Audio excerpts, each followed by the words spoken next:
Hello everyone, स्वागत है आप सभी लोगों का मेरे यूट्यूब चैनल पे। तो फ्रेंड्स, आज की इस वीडियो में हम लोग साइंस के कुछ इंपॉर्टेंट क्वेश्चंस देखेंगे।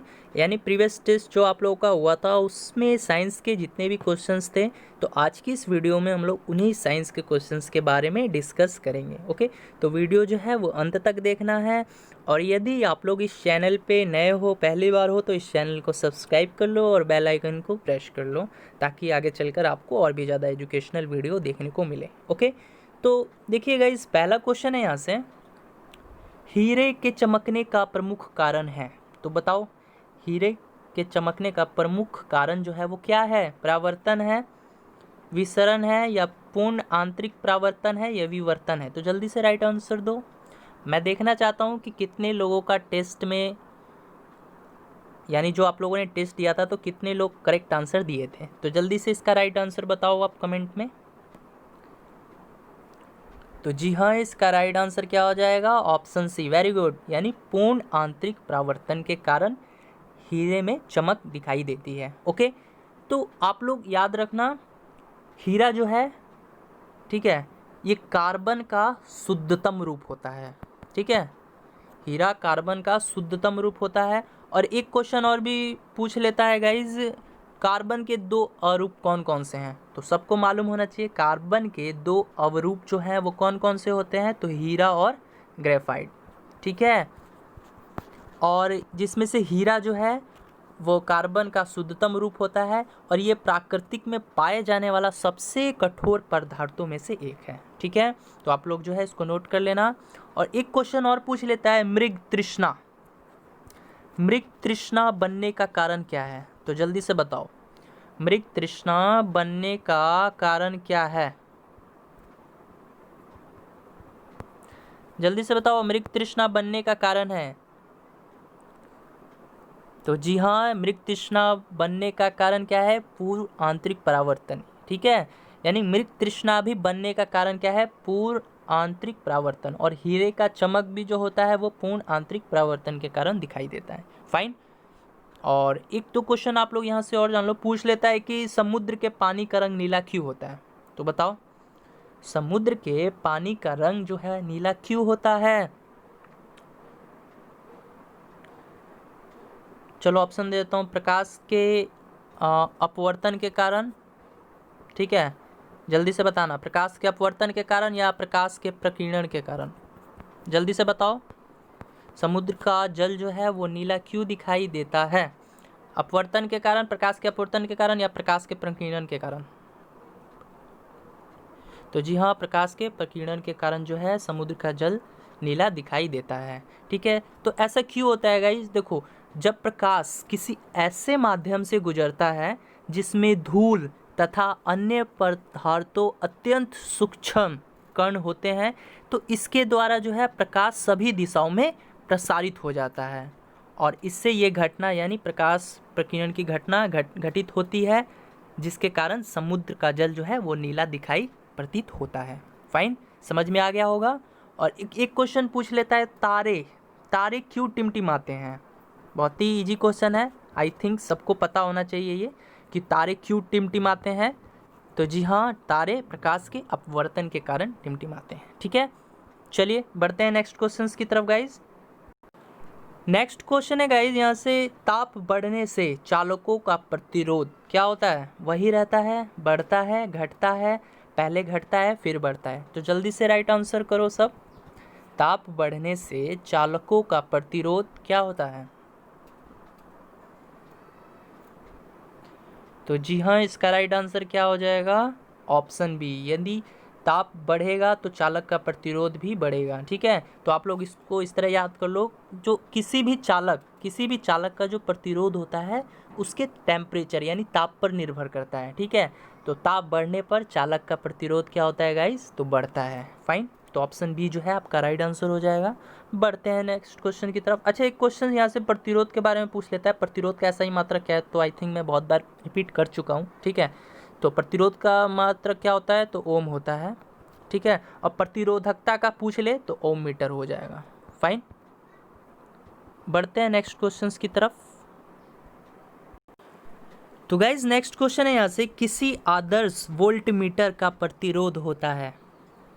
कैसा होता है? अनंत होता है, अधिक होता है, कम होता है या अति सूक्ष्म होता है? तो जल्दी से बताओ, किसी भी आदर्श वोल्टमीटर का प्रतिरोध कैसा होता है? सब किसी को बताना है, बहुत ही सिंपल क्वेश्चन है और बहुत ही पूछने वाला, मतलब एग्जामिनर ऐसे क्वेश्चंस पूछ लेता है, तो आप लोग को मालूम होना चाहिए ये क्वेश्चंस का राइट आंसर क्या होगा। तो जल्दी से बताओ। तो जी हाँ, इसका राइट आंसर क्या हो जाएगा? ऑप्शन ए यानी अनंत, है ना। यानी किसी भी आदर्श वोल्टमीटर का जो प्रतिरोध होता है वो अनंत तक होता है। ठीक है, अब वोल्टमीटर के बारे में जान लेते हैं। तो वोल्टमीटर, आप लोग बोल सकते हो कि वोल्टमीटर एक ऐसी युक्ति है जिसका प्रयोग दो बिंदुओं के मध्य विभवांतर का मान ज्ञात करने के लिए किया जाता है। ठीक है, तो क्वेश्चन इस तरह से भी पूछा जा सकता है, आप लोग नोट कर लो कि वह कौन सी ऐसी युक्ति है जिसका प्रयोग दो बिंदुओं के मध्य विभवांतर का मान ज्ञात करने के लिए किया जाता है। तो क्या होगा आंसर? वोल्टमीटर होगा। फाइन। अब यहाँ से विद्युत विभव के बारे में पूछ लेता है। विद्युत विभव बोल लो या आप लोग विभवांतर बोल लो, बात सेम ही है। तो विद्युत विभव या विभवांतर, इसका एसआई मात्रक पूछ लेता है कभी कभी। तो इसका एसआई मात्रक क्या होता है गाइज? तो आप लोग नोट करना चाहो तो कर सकते हो। तो इसका एसआई मात्रक जो होता है वो जूल बाई कूलाम्ब होता है। ठीक है, विद्युत विभवांतर का एसआई मात्रक जूल बाई कूलाम्ब होता है या फिर वोल्ट होता है। ठीक है, तो ऑप्शंस में कोई एक ही देगा, या जूल बाई कूलाम्ब दे देगा या वोल्ट दे देगा, तो आपको याद रखना है। और इसका डायमेंशन यानी वीमा पूछ लेता है। विद्युत विभवांतर का वीमा क्या होता है? तो ये भी जो है आप लोग नोट कर लो। इसका डायमेंशन जो होता है ml का पावर 2, t का पावर -3, a का पावर -1। ठीक है, ml का पावर 2, t का पावर -3, a का पावर -1 जो है ये विद्युत विभवांतर का वीमा होता है, यानी डायमेंशन होता है। फाइन। और ये एक कैसी राशि है? जल्दी बताओ, ये क्वेश्चंस आपके लिए है, तो जल्दी बताओ। विद्युत विभवांतर यानी इलेक्ट्रिक पोटेंशियल, जल्दी बताओ। इलेक्ट्रिक पोटेंशियल का जो राशि है ये कौन सी राशि है? स्केलर क्वांटिटी है या अदिश राशि है या सदिश राशि है? जल्दी बताओ, स्केलर क्वांटिटी है या वेक्टर क्वांटिटी है? सब किसी को बताना है। इलेक्ट्रिक पोटेंशियल यानी विद्युत विभवांतर, ये किस तरह की राशि है? स्केलर क्वांटिटी या फिर वेक्टर क्वांटिटी? तो जी हाँ, ये कौन सी क्वांटिटी है? तो ये एक स्केलर क्वांटिटी है, यानी जिसको हम लोग अदिश राशि बोलते हैं। फाइन। चलिए अब बढ़ते हैं यहाँ से नेक्स्ट क्वेश्चंस की तरफ गाइस। देखो नेक्स्ट क्वेश्चन में पूछ लिया गया है ना, आकाश में तारों का टिमटिमाना का कारण है, यानी आकाश में जो तारे टिमटिमाते हैं वो किस कारण से टिमटिमाते हैं? तो बताओ। अभी मैं बताया आपको, परावर्तन के कारण, अपवर्तन के कारण या विवर्तन के कारण या प्रकाश का प्रकीर्णन के कारण। तो सबको मालूम है कि जो आकाश हैं, आकाश में तारे क्यों टिमटिमाते हैं? तो वो प्रकाश के अपवर्तन के कारण। ठीक है, तो ऑप्शन बी जो है वो आपका राइट आंसर हो जाएगा।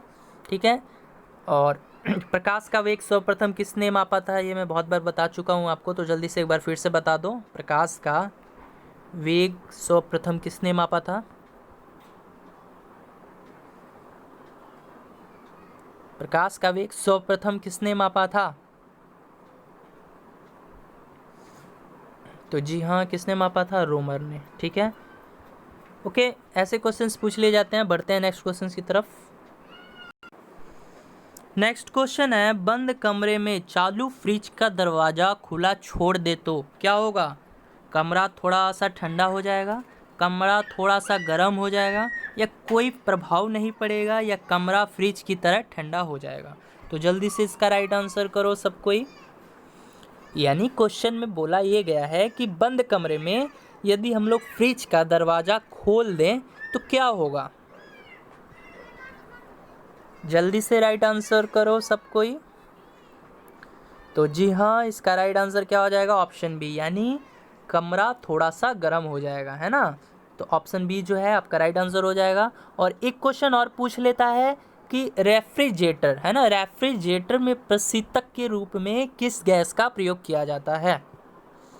तो जल्दी बताओ। यानी रेफ्रिजरेटर में, ठीक है, रेफ्रिजरेटर में प्रशीतक के रूप में किस गैस का प्रयोग किया जाता है? जल्दी बताओ। तो जी हाँ, फ्रियोन गैस का प्रयोग किया जाता है, आप सभी लोग इसको नोट कर लेना, ठीक है। और फ्रियोन जो है वो क्या है, वही आप बोल सकते हो CFC भी इसी के अंदर आता है, यानी क्लोरोफ्लोरोकार्बन, ठीक है।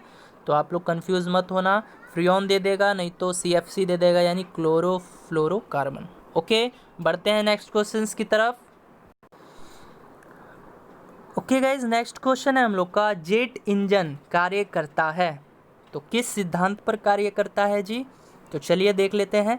तो पहला है रेखीय संवेग संरक्षण सिद्धांत पर, दूसरा है गुरुत्वाकर्षण नियम पर, तीसरा है पलवन सिद्धांत पर, चौथा है इनमें से कोई नहीं। बहुत ही सिंपल क्वेश्चन है, सब किसी को राइट आंसर बताना है, तो जल्दी से बताओ जेट इंजन जो है वो किस पे कार्य करता है, जल्दी से बताओ।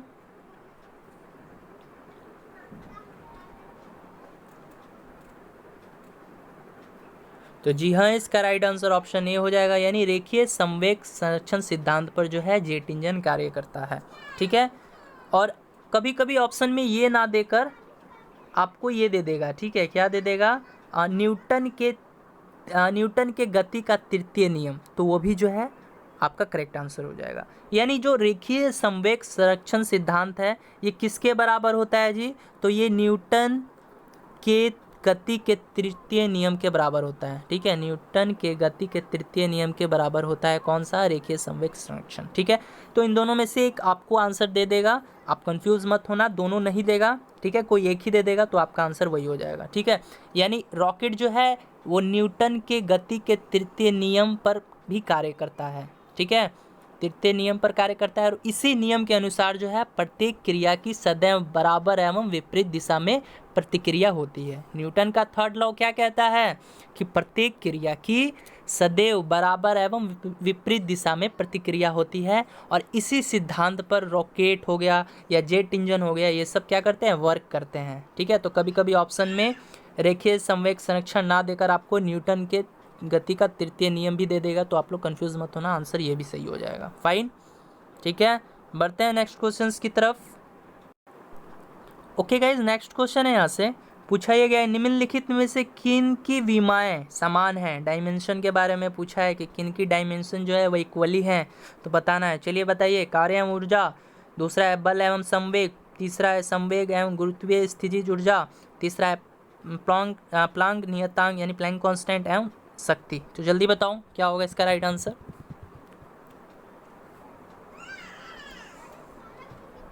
जल्दी बताओ इसका राइट आंसर क्या होगा।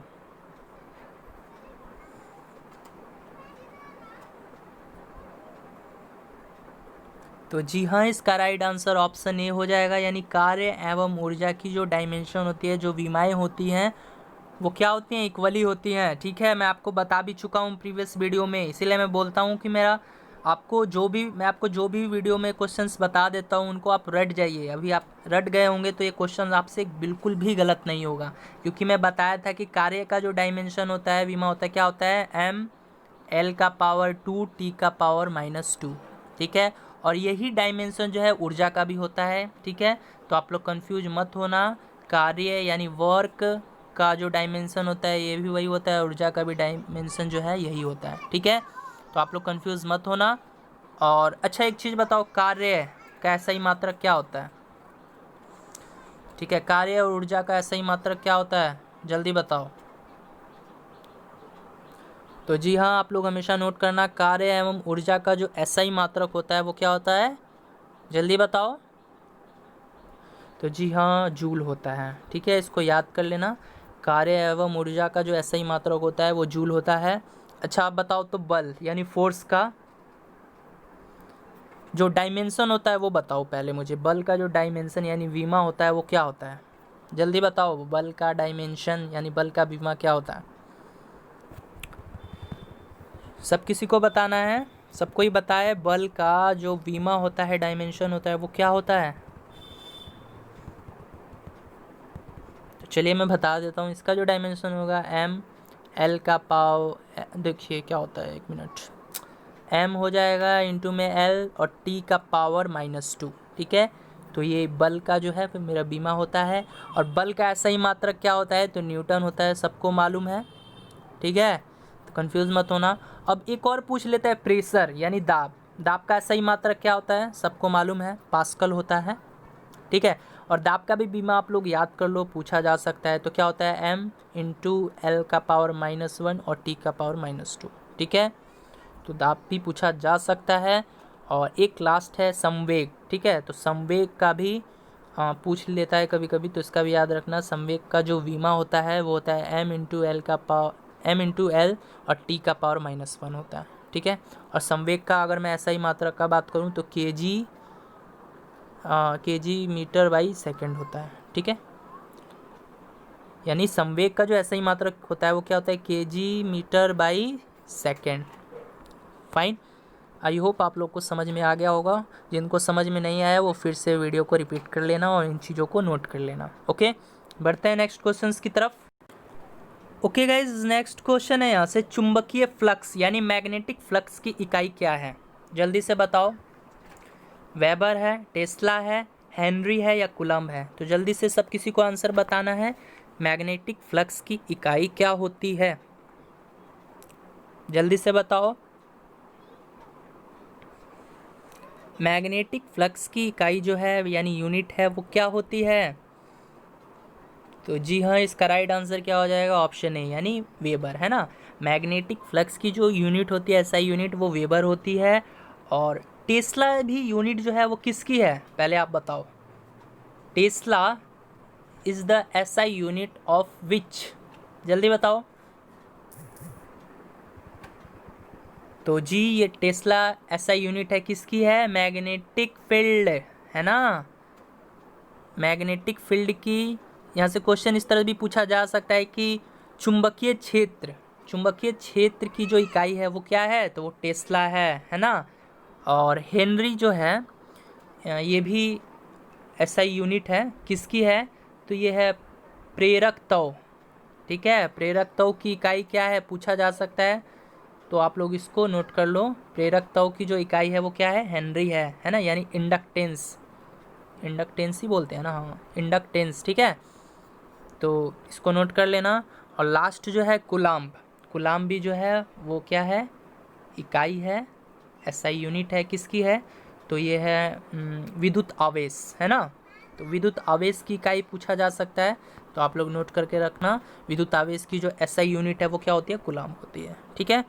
आई होप सब क्लियर हो गया होगा। यदि वीडियो पसंद आ रही हो तो एक लाइक भी कर दो, एक लाइक करो जल्दी से, जिन जिन लोगों ने नहीं किया है। तो चलिए बढ़ते हैं नेक्स्ट क्वेश्चंस की तरफ।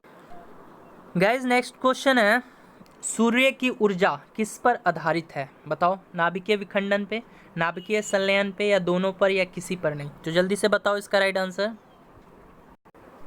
जल्दी से बताओ। सूर्य की ऊर्जा किस पर आधारित है, नाभिकीय विखंडन, नाभिकीय संलयन, या दोनों पर, या किसी पर नहीं, तो जल्दी से बताओ।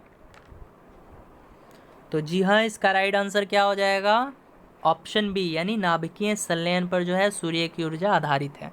फाइन, अच्छा एक दो क्वेश्चन पूछ लेता है आपसे इसी से, सूर्य से रिलेटेड, कि सूर्य में कौन सी गैस जो है वो अधिक मात्रा में पाई जाती है, तो सब किसी को बताना है। सूर्य में कौन सी गैस जो है वो अधिक मात्रा में पाई जाती है, जल्दी बताओ। ऑप्शन दे देता हूँ, हाइड्रोजन या हीलियम, जल्दी बताओ कौन सी गैस जो है वो अधिक मात्रा में पाई जाती है सूर्य में, हाइड्रोजन या हीलियम, जल्दी से बताओ। वेरी गुड, इसका जो राइट आंसर होगा वो हाइड्रोजन होगा, ठीक है। सूर्य में जो सबसे अधिक मात्रा में पाई जाने वाली गैस है वो हाइड्रोजन है, तो कितने परसेंट पाई जाती है जी, हाइड्रोजन जो है वो 73% समथिंग पाई जाती है, ठीक है। और इसके बाद जो सूर्य में जो गैस पाई जाती है यानी सेकंड नंबर पे पाई जाती है वो हीलियम है, यानी हाइड्रोजन जो है वो सबसे अधिक मात्रा में पाई जाती है, फिर सेकंड नंबर पे जो है वो हीलियम गैस पाई जाती है। और इसका परसेंटेज कितना है गाइज, तो इसका जो है 28 पॉइंट समथिंग है, ठीक है, तो आप लोग जो है नोट कर लेना, ठीक है। ये क्वेश्चन पूछ लिया जाता है। और एक क्वेश्चन पूछता है, ये आप लोग को बताना है, सूर्योदय किस समय सूर्य लाल दिखाई देता है, तो किस कारण जो है लाल दिखाई देता है, जल्दी बताओ। सूर्योदय के समय सूर्य लाल दिखाई देता है? तो क्यों दिखाई देता है, ये आपको आंसर जो है वो कमेंट बॉक्स में बताना है। तो मैं देखता हूँ बहुत ही कम स्टूडेंट हैं जो आंसर बताते हैं, ठीक है। तो इससे होता क्या है कि आप ही लोग के लिए मैं होमवर्क में क्वेश्चन देता हूँ कि आपका बेनिफिट हो। तो प्लीज़ आप सभी लोग जो है वो कमेंट में बताया कीजिए, ठीक है। बहुत ही कम स्टूडेंट है जो कमेंट में बताते हैं, ठीक है। तो बढ़ते हैं नेक्स्ट क्वेश्चंस की तरफ। अच्छा, एक क्वेश्चन और बताओ, सूर्य के सबसे नज़दीकी वाला ग्रह कौन सा है? बताओ तो, थोड़ा मैं भी देखूं कौन कौन सही आंसर बताता है। तो जल्दी बताओ, सूर्य के जो सबसे नज़दीकी वाला ग्रह जो है वो कौन सा है? तो जी हाँ, इसका राइट आंसर क्या हो जाएगा? बुध, है ना। तो सूर्य के जो सबसे नज़दीकी वाला ग्रह है वो कौन सा है? बुध है, ठीक है। बढ़ते हैं नेक्स्ट क्वेश्चंस की तरफ। ओके गाइज, नेक्स्ट क्वेश्चन है, एक उत्तल लेंस को पानी में डुबोया जाता है तो उसकी क्षमता, यानी उत्तल लेंस को जब आप लोग पानी में डुबोगे तो उसकी जो क्षमता है क्या हो जाएगी? बढ़ जाएगी, घट जाती है, अपवर्तित रहती है, या इनमें से कोई नहीं? जल्दी से बताओ,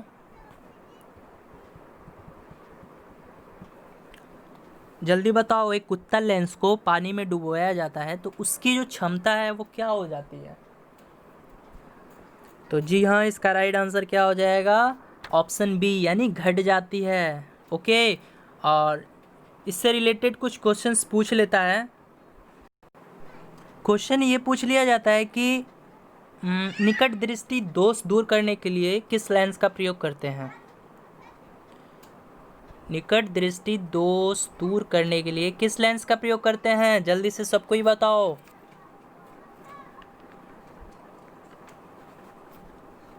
तो जी हाँ, किस लेंस का प्रयोग करते हैं? उत्तल लेंस का प्रयोग करते हैं, ठीक है। और अगर क्वेश्चंस में इस तरह पूछ लेता है दूर दृष्टि दोष दूर करने के लिए किस लेंस का प्रयोग करते हैं, तो उत्तल लेंस का प्रयोग करते हैं, ठीक है। ये क्वेश्चंस पूछ लिया जाता है। और एक क्वेश्चन और पूछ लेता है, रेटिना पर बनने वाला प्रतिबिंब कैसा होता है? तो जल्दी से सब किसी को बताना है। फ्रिक्वेंटली पूछे जाने वाले ये सब क्वेश्चंस है, बार बार पूछे जाते हैं, तो सबको ही बताओ। मानव आँख के रेटिना पर जो बनने वाला प्रतिबिंब होता है वो कैसा होता है? जल्दी से बताओ। तो जी हाँ, वो कैसा होता है? वास्तविक और उल्टा। ओके, यानी मानव आँख के रेटिना पर जो प्रतिबिंब बनता है वो कैसा बनता है? वास्तविक और उल्टा बनता है। और एक क्वेश्चन और मैं पूछ लेता हूँ, आप सभी को बताना है। एक क्वेश्चन पूछ लेता है, सामान्य मानव नेत्र का दूर बिंदु कितना होता है? बताओ, सामान्य मानव नेत्र का जो दूरी बिंदु होता है वो कितना होता है? सामान्य मानव नेत्र का जो दूरी बिंदु होता है वो कितना होता है? चलिए ऑप्शन दे देता हूँ, 25 मीटर या 25 सेंटीमीटर। जल्दी से बताओ क्या होगा? तो जी हाँ, इसका राइट आंसर क्या होगा? 25 सेंटीमीटर होगा। ओके, तो कैसी लगी वीडियो? यदि वीडियो पसंद आई हो तो इस वीडियो को लाइक कर देना और अपने दोस्तों एंड फ्रेंड्स को के साथ शेयर भी जरूर कर देना। ओके, तो मिलते हैं नेक्स्ट वीडियो में। अब जो वीडियो आएगी वो इंग्लिश की वीडियो आएगी। ओके, तो चलिए मिलते हैं नेक्स्ट वीडियो में।